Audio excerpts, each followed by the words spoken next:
નમસ્કાર મિત્રો, સ્વાગત છે તમારું માર્કેટ બુલેટિનમાં. આવી ગયો છે વધુ એક મેઇનબોર્ડ આઈપીઓ કે જે શરૂ થઈ ગયો છે અને સોમવારે છેલ્લો દિવસ છે. કંપનીનું નામ છે એમવી ઇલેક્ટ્રોક સિસ્ટમ લિમિટેડ. આઈપીઓ વિશે આપણે તમામ વિગતવાર માહિતીની ચર્ચા કરશું, એ પણ આપણી ગુજરાતી ભાષામાં. પણ તે પહેલાં તમે ચેનલને સબસ્ક્રાઇબ ન કરી તો સબસ્ક્રાઇબ કરી લેજો. તમને ખ્યાલ જ છે કે આઈપીઓના તમામ મહત્વના વિડીયો અને બીજી અનેક જાણવા જેવી માહિતીના વિડીયો આપણે ગુજરાતીમાં પોસ્ટ કરીએ છીએ. ચાલો વધુ વાત ન કરતાં શરૂઆત કરીએ. તો એમવી ઇલેક્ટ્રો સિસ્ટમ લિમિટેડ મુખ્યત્વે ભારતીય રેલવે માટે જરૂરી ઇલેક્ટ્રિક અને પાવર ઇલેક્ટ્રોનિક સાધનો બનાવતી ટેકનોલોજી આધારિત કંપની છે. કંપની ઇલેક્ટ્રિક ટ્રેનના એન્જિન, રેલવે કોચ અને પેસેન્જર ટ્રેનો અને માટે power control system, switch gear, panel cables અને પ્રોટેક્શન અને અન્ય ઇલેક્ટ્રિકલ પાર્ટ્સનો ઇન હાઉસ મેન્યુફેક્ચરિંગ, ડિઝાઇન અને ઉત્પાદન કરે છે. કંપનીની સૌથી મોટી સિદ્ધિ 6000 એચપીના ઇલેક્ટ્રિક એન્જિન માટે 3 ફેઝ ડ્રાઇવ પ્રોપલ્શન સિસ્ટમ સ્વદેશી રીતે વિકસાવવાની છે, જેમાં એન્જિન કંટ્રોલર, ડ્રાઈવર ડિસ્પ્લે અને ટ્રેક્શન કન્વર્ટર જેવા મહત્વના સાધનો સામેલ છે. આ ટેકનોલોજી માટે કંપનીને સપ્ટેમ્બર 2025માં ચિત્તરંજન લોકોમોટિવ વર્કર્સ તરફથી મંજૂરી મળી હતી અને માર્ચ 2026થી તેમણે રેલવેને તેનો કોમર્શિયલ સપ્લાય શરૂ કરી દીધી છે. આ સાથે જૂન 2026માં ભારત સરકારના ડીએસઆઈ દ્વારા તેમના રિસર્ચ અને ડેવલપમેન્ટ સેન્ટરને માન્યતા પણ આપવામાં આવી છે.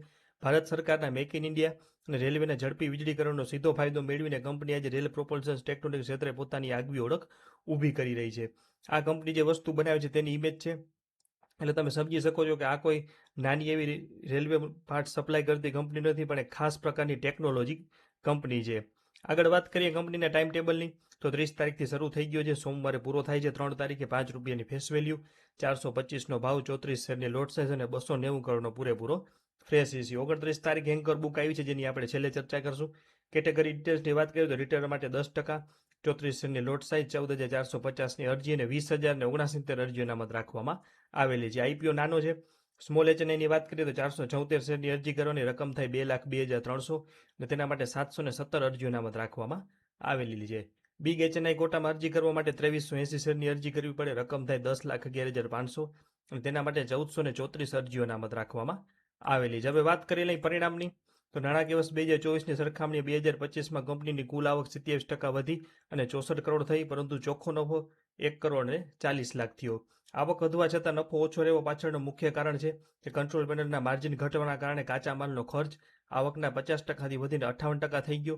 આ ઉપરાંત કંપનીએ 3 ફેઝ પ્રોપલ્શન સિસ્ટમની નવી ટેકનોલોજી વિકસાવવા માટે રિસર્ચ અને ડેવલપમેન્ટ અને એન્જિનિયરિંગમાં ભારે રોકાણ કર્યું. આ રિસર્ચ એન્ડ ડેવલપમેન્ટ વિભાગમાંથી FY25માં કોઈ કમાણી ન થઈ, પરંતુ તેની પાછળ 6.97 કરોડનું નુકસાન નોંધાયું, જેણે કંપનીના મૂળ બિઝનેસના નફાને મોટા પ્રમાણમાં ધોઈ નાખ્યો. આગળ વાત કરીએ તો તમને ખબર હશે કે કંપની લોસમાં આવી ગઈ. 2026માં કંપનીને ખોટ થવાનું મુખ્ય કારણ છે કે રેલવે તરફથી જૂના ઓર્ડર ઘટવા અને નવી ટેકનોલોજી પાછળ થયેલો ભારે રોકાણ ખર્ચ. એટલે કંપની સતત ટેકનોલોજી પાછળ પૈસા વાપરી રહી છે. એક તરફ ભારતીય રેલવે તરફથી નિયમિત મળતા કામમાં ઘટાડો થતાં કંપનીની કુલ આવક 23% ઘટીને 49 કરોડ રહી ગઈ.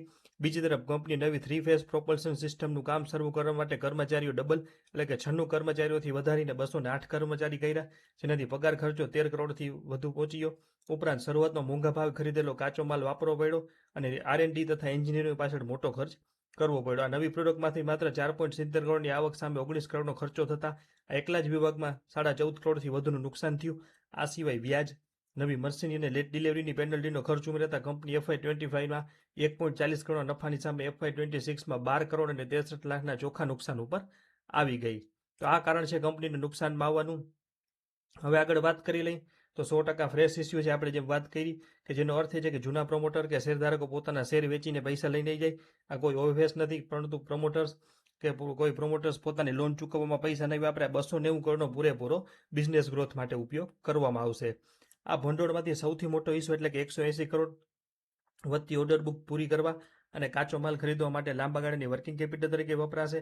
આ ઉપરાંત નવી પાવર ઇલેક્ટ્રોનિક પ્રોડક્ટના સંશોધન અને ડિઝાઇનિંગ માટે 21 કરોડ આગામી 4 વર્ષોમાં તબક્કાવાર રોકવામાં આવશે, જ્યારે બાકીની રકમ મહત્તમ 25% સુધી સામાન્ય કોર્પોરેટ ખર્ચાઓ માટે વાપરવામાં આવશે. ટૂંકમાં આઈપીઓ સંપૂર્ણપણે ફ્રેશ ઇસ્યુ છે, આમાંથી એક પણ રૂપિયો પ્રમોટર પાસે નહીં જાય. હવે વાત કરી લઈએ કંપનીની 5 સારી બાબતોની. જો શરૂઆત કરીએ તો મજબૂત રિસર્ચ, ઇન હાઉસ રિસર્ચ અને ડેવલપમેન્ટ ટેકનોલોજી છે. બીજું છે કે એન્ટ્રી બેરિયર છે, કે આ ધંધામાં નવા સ્પર્ધકો માટે પ્રવેશ કરવો મુશ્કેલ છે. ત્રીજું છે ભારતીય રેલવે સાથે જૂનો અને મજબૂત સંબંધ છે. ચોથું છે કે વિશાળ માર્કેટ ઓપોર્ચ્યુનિટી છે અને પાંચમું છે કે અનુભવી પ્રમોટર છે અને ટેકનિકલ લીડરશિપ છે. સામે નબળી બાબતો પણ છે, જેમાં પ્રથમ છે કે 77%થી વધુ આવક એક જ ગ્રાહક ઉપર એટલે કે ભારતીય રેલવે ઉપર નિર્ભર છે. બીજું છે કે તમામ ફેક્ટરીઓ માત્ર હરિયાણામાં જ છે. ત્રીજું છે કે સરકારી મંજૂરીઓમાં થોડો વિલંબ થઈ શકે છે. ચોથું છે કે ફેક્ટરી શિફ્ટિંગ કરવાની છે, જેનો એક થોડો એવો પડકાર છે. અને પાંચમું છે કે મોટા ઓર્ડર સમયસર પૂરા કરવાનું દબાણ રહે છે. હવે વાત કરી લઈએ એન્કર બુકની, તો એમવી ઇલેક્ટ્રોનિક સિસ્ટમ લિમિટેડની 130 કરોડની એન્કર બુક અત્યંત મજબૂત અને ઉચ્ચ ગુણવત્તાયુક્ત આવી છે, જેમાં કોટક મ્યુચ્યુઅલ ફંડે એકલા હાથે 52 કરોડ અને 49 લાખ રૂપિયાનું મોટું રોકાણ કર્યું છે અને ક્વોલિટી સ્ટેમ્પ પૂરું પાડ્યું છે. આ ઉપરાંત શુભકમ વેન્ચર્સ, આઈએફએલ અને અસિકા ગ્રુપ જેવા જાણીતા સંસ્થાકીય રોકાણકારોએ 425 રૂપિયાના ભાવ ઉપર પૂરેપૂરું ફંડ એલોટ કર્યું છે. ખાસ કરીને કોટક ઇન્ફ્રા, મેન્યુફેક્ચરિંગ ઇન્ડિયા અને સ્પેશિયલ ઓપોર્ચ્યુનિટી જેવી થીમેટિક સ્કીમે રોકાણ કર્યું હોવાથી સ્પષ્ટ દર્શાવે છે કે આ રોકાણકારો માત્ર લિસ્ટિંગ ગેન માટે નહીં, પણ ભારત સરકારના રેલવે ઇન્ફ્રા અને મેક ઇન ઇન્ડિયા લાંબા ગાળાના ગ્રોથ સ્ટોરી ઉપર ભરોસો રાખી રહ્યા છે. એક તરફ મધુકેલા પરિવારનો પણ પ્રેક્ટિકલી પ્રી આઈપીઓ હિસ્સો અને બીજી તરફ કોટક જેવા અગ્રણી ફંડ હાઉસનું રોકાણ આઈપીઓની સફળતા અને રોકાણકારોના વિશ્વાસ માટે ખૂબ જ પોઝિટિવ સંકેત આપે છે. હવે વાત કરી લઈએ તો એમવી ઇલેક્ટ્રોનિક્સ લિમિટેડના આઈપીઓના ફંડામેન્ટલ અને સેક્ટર ગ્રોથ અને રોકાણકારોનો પ્રતિસાદનું એકંદરે આકલન કરતા આ ઇસ્યુ ટૂંકા ગાળાના લિસ્ટિંગ માટે અત્યંત સબળ દાવેદાર તરીકે ઉભરી આવે છે. આપણે જેમ વાત કરી કે 290 કરોડના 100% ફ્રેશ ઇસ્યુ સામે કંપની પાસે રહેલી 1000 કરોડની ઓર્ડર બુક અને આરટીએસઓની માન્યતા અને કોટક મ્યુચ્યુઅલ ફંડ જેવા લીડિંગ ઇન્સ્ટિટ્યુશનની નજર એક એન્કર બુક ભવિષ્ય ઉપર મોટો ભરોસો પૂરો પાડે છે. અને ઇસ્યુ સાઇઝ નાની હોવાથી સપ્લાય મર્યાદિત રહેશે, સામે સંસ્થાકીય તેમજ રિટેલ રોકાણકારોનું સબસ્ક્રિપ્શન ખૂબ જ તીવ્ર જોવા મળી રહ્યું છે. જોકે ભૂતકાળના નેગેટિવ પીના કારણે લાંબા ગાળાના હોલ્ડિંગ માટે ક્વાર્ટરલી પરિણામો જોવાની જરૂર રહેશે, પરંતુ વર્તમાન મજબૂત માર્કેટ ડિમાન્ડ અને સંસ્થાકીય રસને ધ્યાનમાં લેતા સારાથી મધ્યમ સ્તરના લિસ્ટિંગ ગેન માટે આઈપીઓ અમે અંગત રીતે પૂરેપૂરી ક્ષમતાથી અરજી કરવા માટે તૈયાર છીએ અને એક સબળ આકર્ષક તરીકે તક દેખાય છે. તો વાત કરીએ આપણે એમવી ઇલેક્ટ્રોનિક સિસ્ટમ લિમિટેડના આઈપીઓ વિશે. તો આઈપીઓ વિશે તમારો કોઈ પણ પ્રશ્ન કે મંતવ્ય હોય તો કોમેન્ટ સેક્શનમાં જરૂર જણાવજો અને આવા તમામ મહત્વના અપડેટ માટે જોડાયેલા રહેજો. આભાર.